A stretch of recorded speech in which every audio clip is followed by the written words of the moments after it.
Yo quiero pedirle que ahí donde usted está, tal vez frente a un televisor, a un computador, o tal vez en su celular, me acompañe cerrando los ojos, me acompañe haciendo una oración, porque la palabra que el Señor trae hoy es para cada uno de nosotros. Señor, te damos gracias por este momento, te damos gracias por la oportunidad que nos das de estar contigo, de escuchar tu mensaje.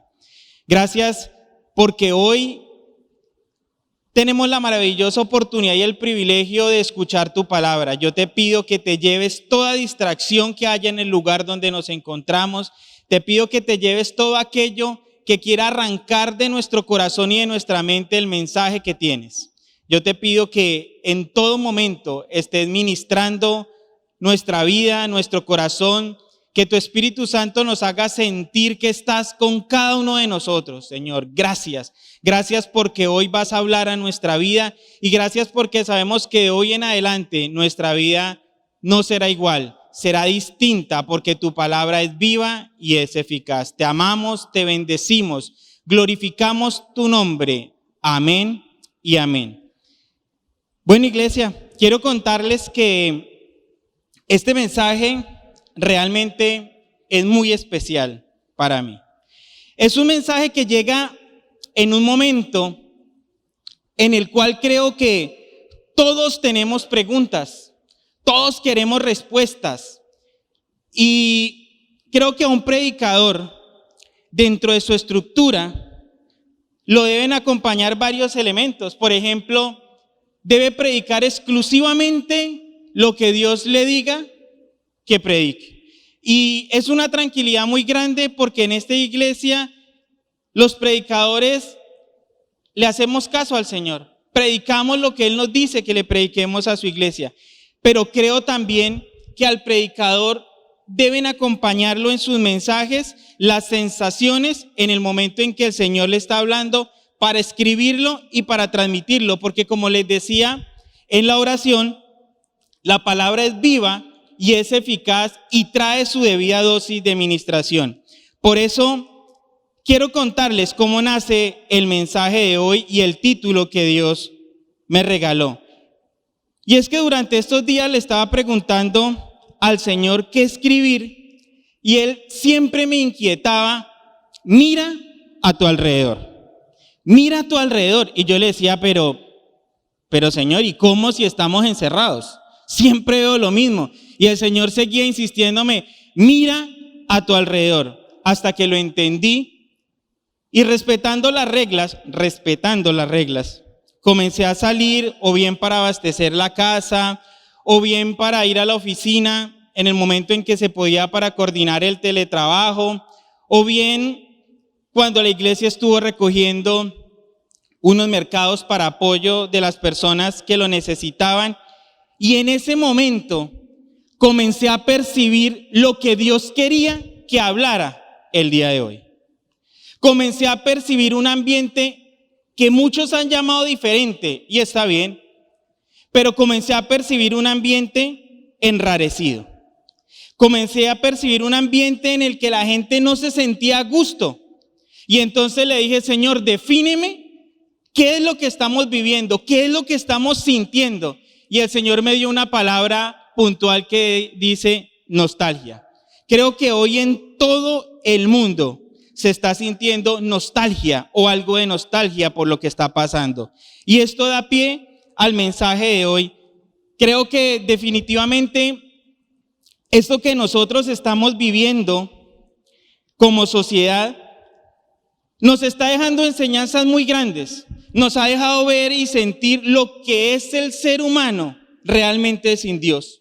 Nos dio muestras en nuestra forma de ser, nos ha dado muestras en el carácter, en la personalidad, que cuando una enfermedad empezó a tocar la vida de muchas personas, hoy podemos decir con tristeza tal vez para algunos que estamos sobrepasando el 500,000 de contagiados del virus, que hemos sobrepasado las 25,000 muertes en el mundo y que 187 países más o menos, se están viendo afectados. Cuando vimos que se cerraron las fronteras, cuando vimos que nos obligaron a aislarnos y a confinarnos, cuando nos obligaron a distanciarnos de lo que hacíamos en el diario, en ese momento nos sentimos expuestos. En ese momento sentimos que sin importar el estrato social, sin importar la condición económica, sin importar el nivel intelectual, todos quedamos en la misma línea de posibilidad de contagio. Y en ese momento muchos nos sentimos o se sintieron a la deriva. Muchos se sintieron frágiles por lo que estaba sucediendo. Y por eso he titulado el mensaje de hoy, Frágiles. Algo frágil es aquello que se rompe, que se debilita, que se quiebra, que se fractura y que se arruina con facilidad. Creo que lo que está pasando, iglesia, es que hoy el planeta entero encontró una misma razón para preocuparse al mismo tiempo. Y eso nos asustó. Y válido todo lo que estamos haciendo, válidas todas las medidas que se están implementando. Por eso cada pastor, cada predicador, cada líder que sale a darle un mensaje a su iglesia, ¿sabe qué está haciendo? Está dando una voz de aliento, está dando una voz de seguridad, está dando una voz de esperanza, porque nosotros tenemos la certeza que eso que se vive mundialmente no está fuera del alcance y del control del Señor. Pero además de ello, si naturalmente el mundo está preocupado por los datos estadísticos del COVID-19, yo quiero contarles a ustedes que nosotros también debemos estar preocupados por otros datos que salen hoy a la luz. Si nosotros nos vamos a una fuente fiable como la Organización de las Naciones Unidas, dice en el último informe demográfico que a 2019 en el mundo hay aproximadamente 7.700 millones de habitantes, de los cuales 1.232 millones no se consideran afines a ninguna religión. Así lo dice el dato estadístico. Nosotros no somos una religión, nosotros somos un estilo de vida. Pero el dato estadístico dice que el 16% de la población mundial se considera no afín a ninguna religión, considera no creer en Dios. El 11.5%, es decir, 885 millones de personas creen en lo que usted y yo creemos hoy, creen en la verdad. Y el 72.5% de personas en el mundo, es decir, 5.583 millones de personas no creen en la verdad que usted y yo creemos. Eso significa, de manera contundente, que de los 7.700 millones de personas, solamente el 11.5% estamos enfocados en la verdad. El otro 88.5% está desenfocado y significa que se están perdiendo. Ese es un dato espiritual para nosotros.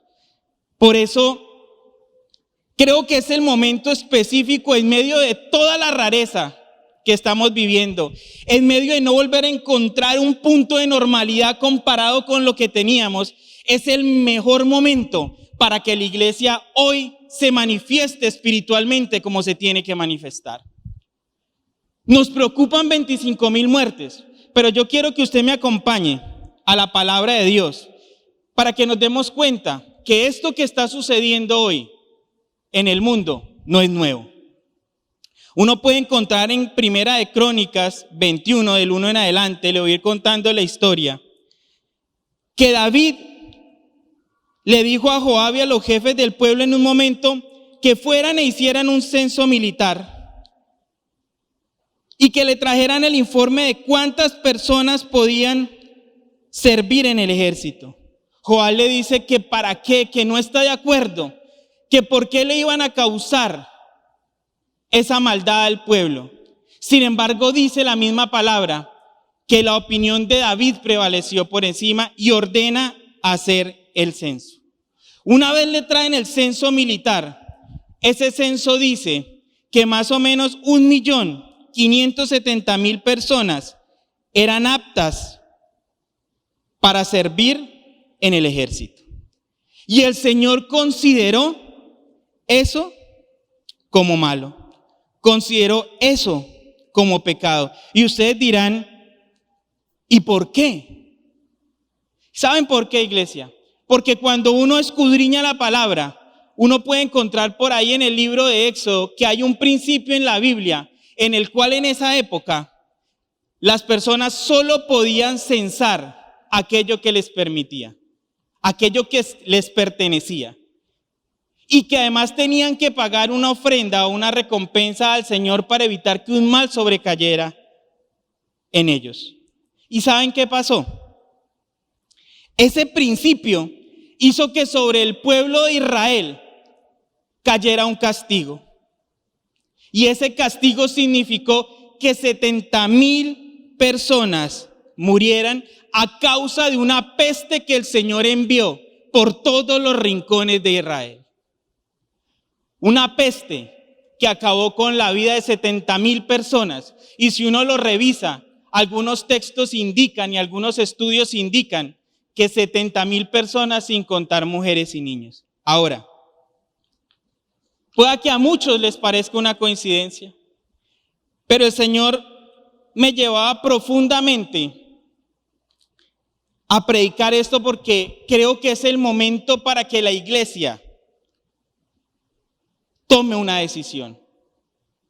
Tome una decisión para afrontar aquello que nos causa y que nos hace sentir frágiles, aquello que nos hace sentir expuestos. Y creo que hay dos grandes sectores hoy que se pueden sentir frágiles en el mundo. Uno, los hijos de Dios que, aunque conocen del Señor, hoy no le encuentran una respuesta muy clara a lo que está pasando. Y dos, aquellos que no conocen la verdad y al no conocer la verdad no los hace libres y al no hacerlos libres no hallan una respuesta contundente a cuál es la salida para todo esto que está pasando.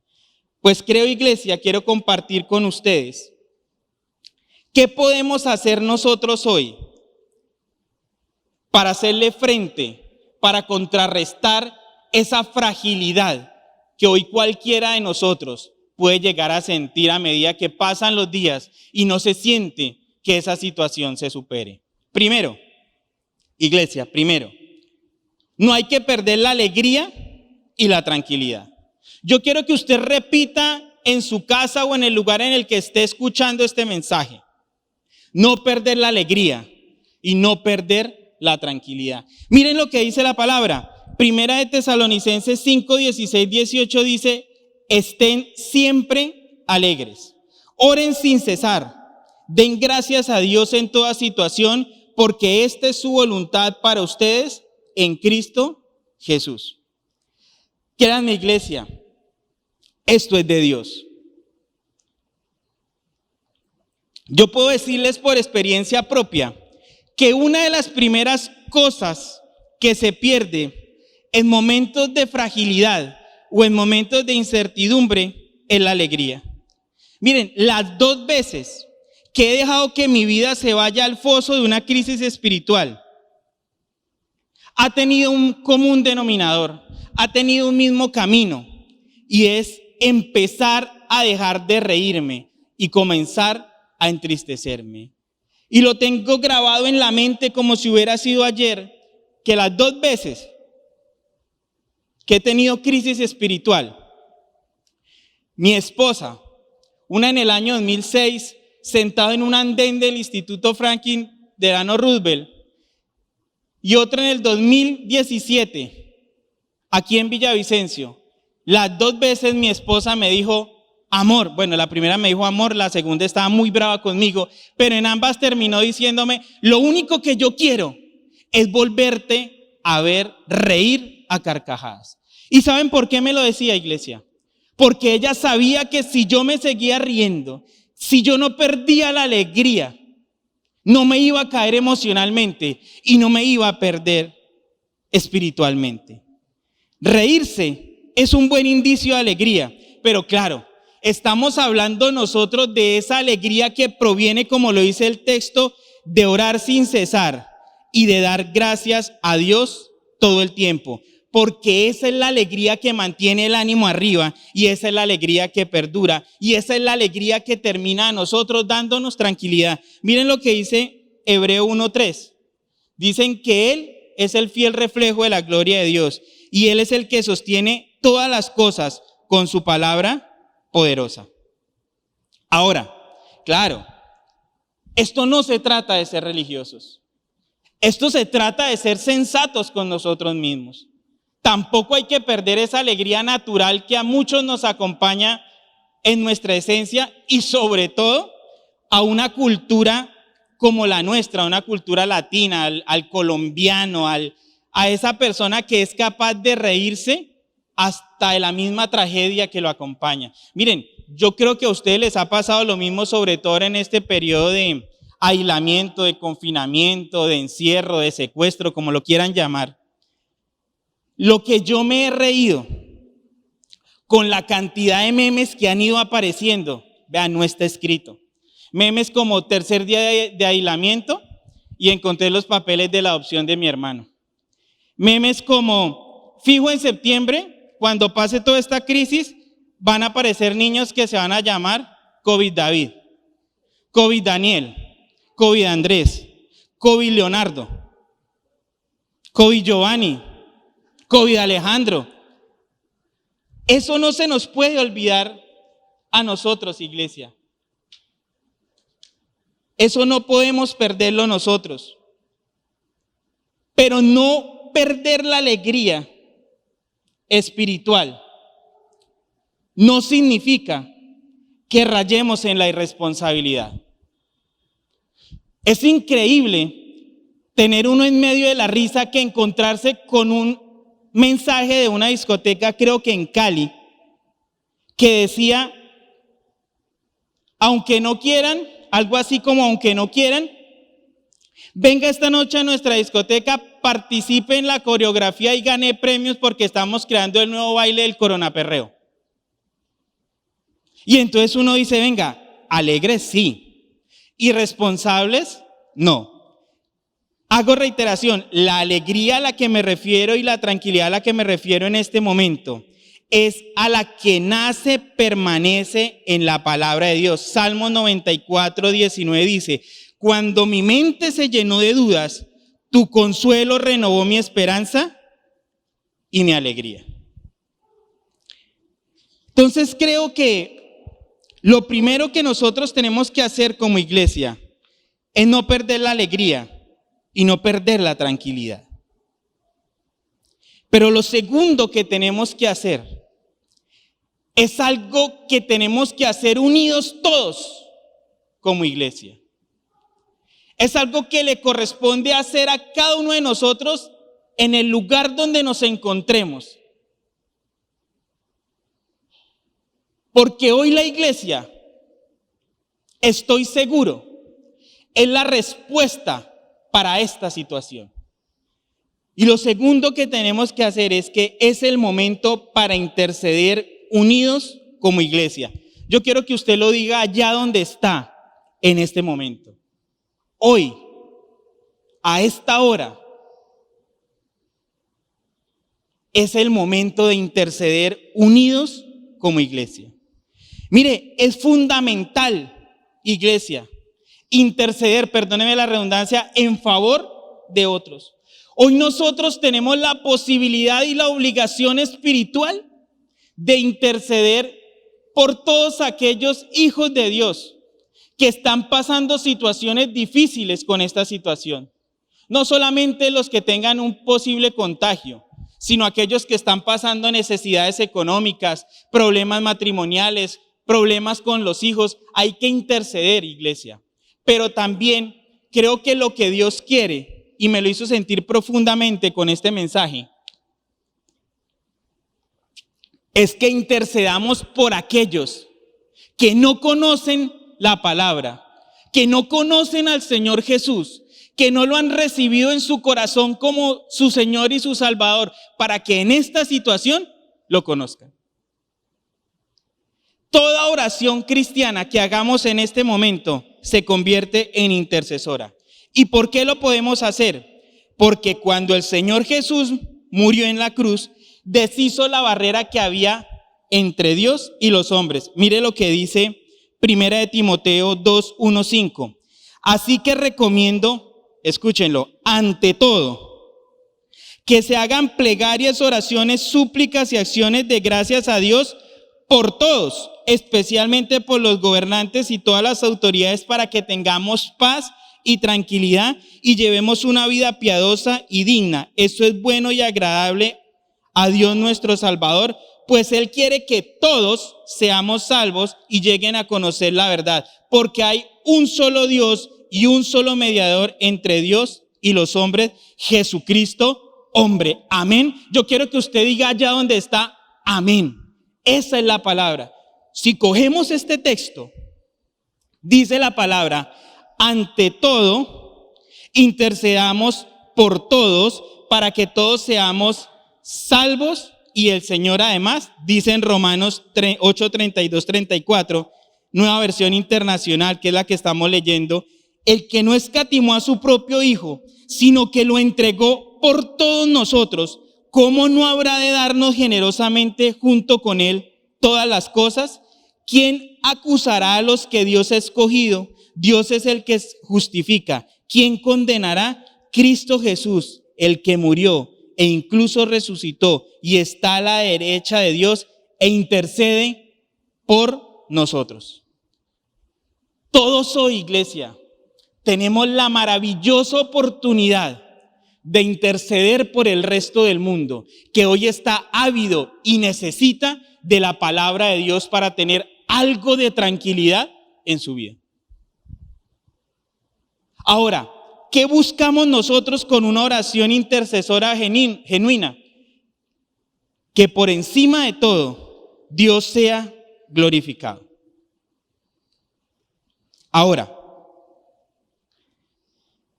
vuelvo un poco a la historia de David cuando hizo el censo. Y vuelvo a esa historia porque me parece teso la oración que hace David en ese momento. Podemos ir a ver Primera de Crónicas 21, versículos 16 al 17. Y en esa oración vamos a encontrar que cuando David vio que entre la tierra y el cielo estaba un ángel del Señor con una espada desenvainada, ¿saben qué hace David? Y los ancianos se postraron sobre su rostro y dijo, la culpa es mía, Señor. ¿Acaso no fui yo el que cometió semejante pecado? ¿Acaso no fui yo el que se equivocó? Castígame a mí, y si es necesario, castiga a mi familia, pero no hieras más a tu pueblo. ¿Saben qué hizo David ahí? Hizo una oración de intercesión por el pueblo. Reconoció su pecado y pidió al Señor que no siguiera castigando al pueblo. Creo que el mensaje que el Señor nos da hoy es que está listo a escuchar la súplica nuestra, pero no solamente la personal, sino la que nosotros podemos hacer hoy por el resto de las personas que conocemos y tal vez las que ni siquiera sabemos que existen. Porque también déjenme decirle algo, iglesia, algo. Y es que esto también es todo lo que uno hace, de eso mismo que recoge. Yo quiero decirles que en mis peores momentos de crisis, mi vida espiritual casi que se sostuvo por la oración de otras personas, inclusive por los pastores de mi iglesia que siempre me han acompañado. Pero además de ello, iglesia, de interceder por todos, lo tercero que podemos y que debemos hacer como iglesia es buscar la misericordia y la gracia de Dios. Hebreos 4, 14, 16 dice, nueva versión internacional: por lo tanto, ya que en Jesús el Hijo de Dios tenemos un gran sumo sacerdote que ha atravesado los cielos, aferrémonos a la fe que profesamos, porque no tenemos un sumo sacerdote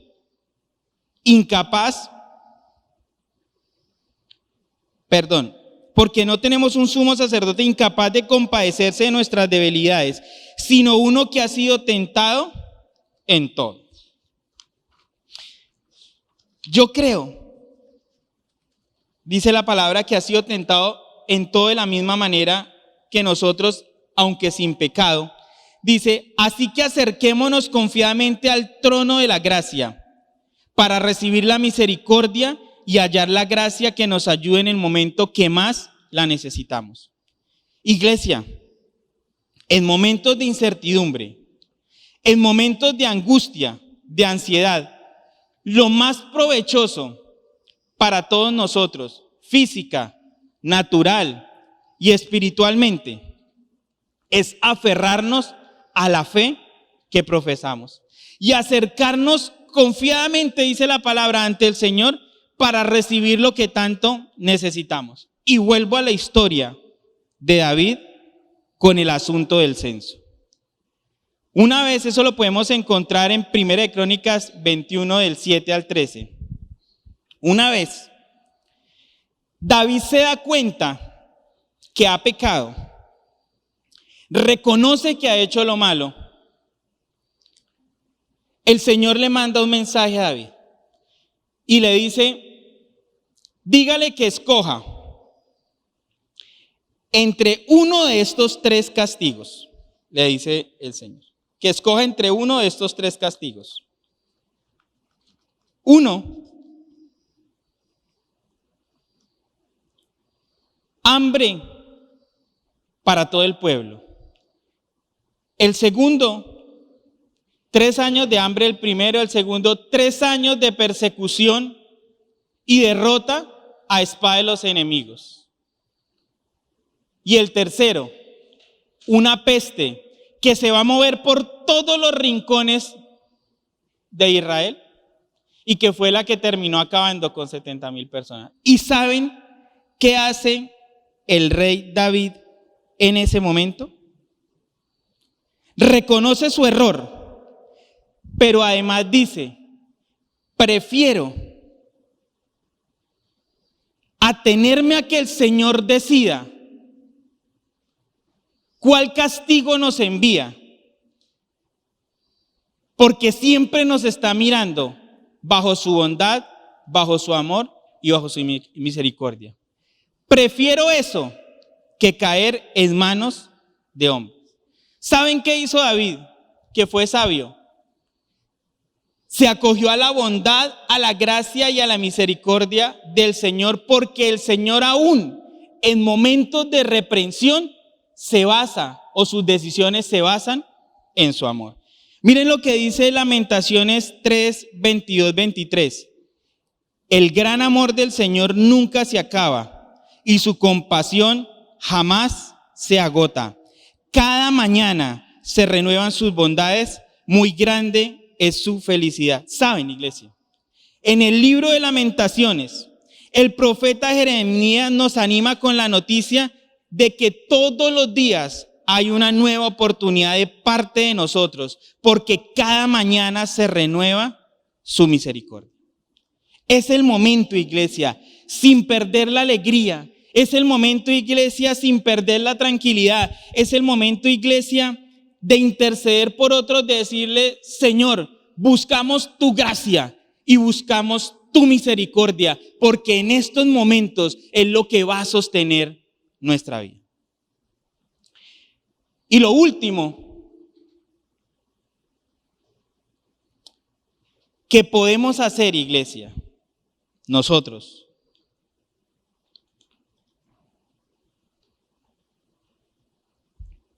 es que es el momento de pulir cosas en silencio delante de Dios. Y aquí quiero ir profundamente a la vida de cada uno de nosotros. Porque así como Dios no estaba mirando de lejos el pecado que cometió David al censar el pueblo, y era pecado porque él no podía censar lo que no le pertenecía. Y el pueblo de Israel no le pertenecía a David. El pueblo de Israel, como nosotros, le pertenece ¿a quién? Al Señor. Y el Señor, sin embargo, a pesar del error de David, no lo miraba de lejos, lo miraba de cerca. Y cuando estaba terminando de escribir este mensaje,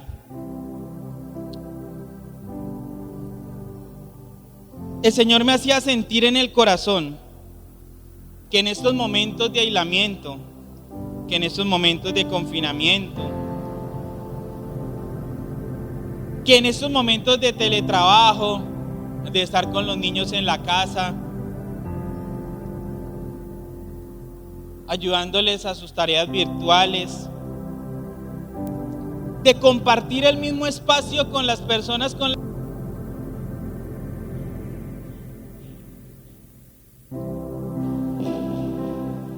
Nunca tenemos tiempo de compartir. Cuando tenemos que evitar salir a centros comerciales para evitar aglomeraciones.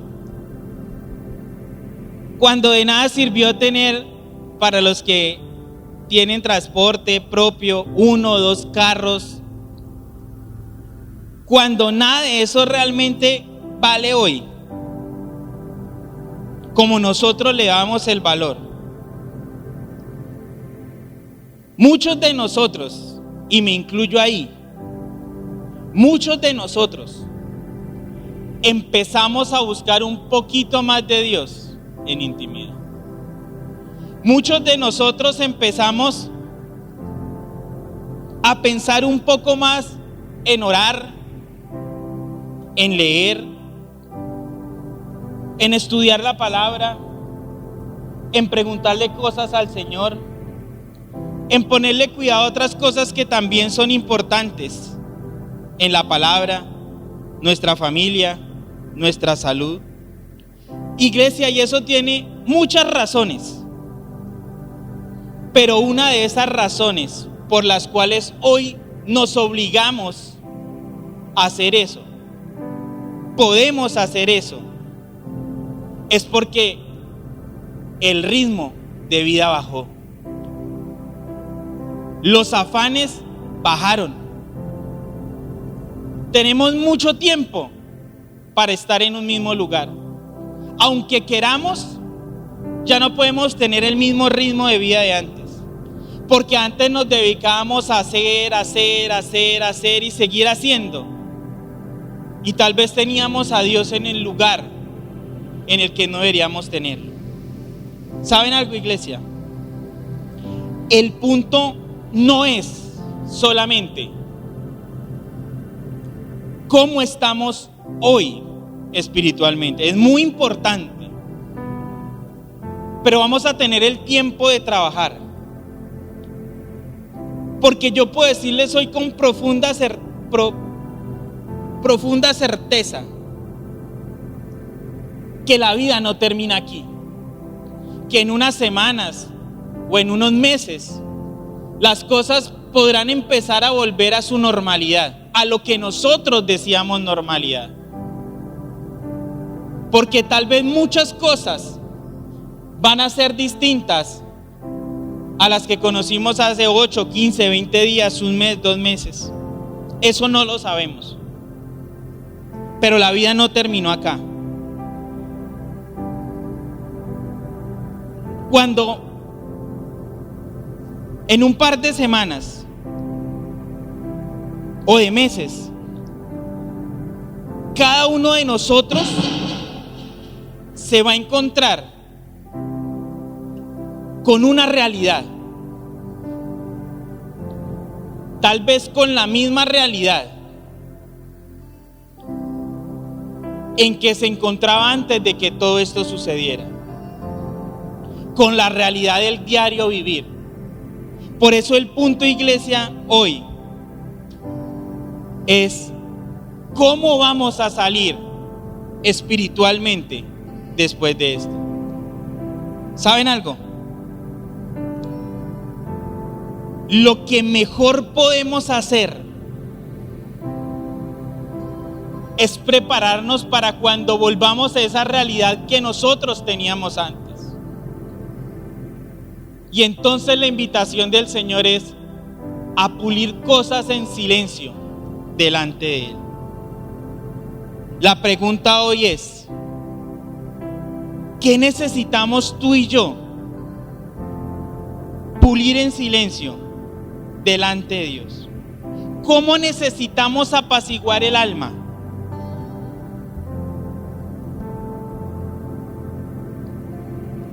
Porque si hoy nos sentimos frágiles, de esto tenemos que salir fuertes, iglesia, para afrontar lo que venga.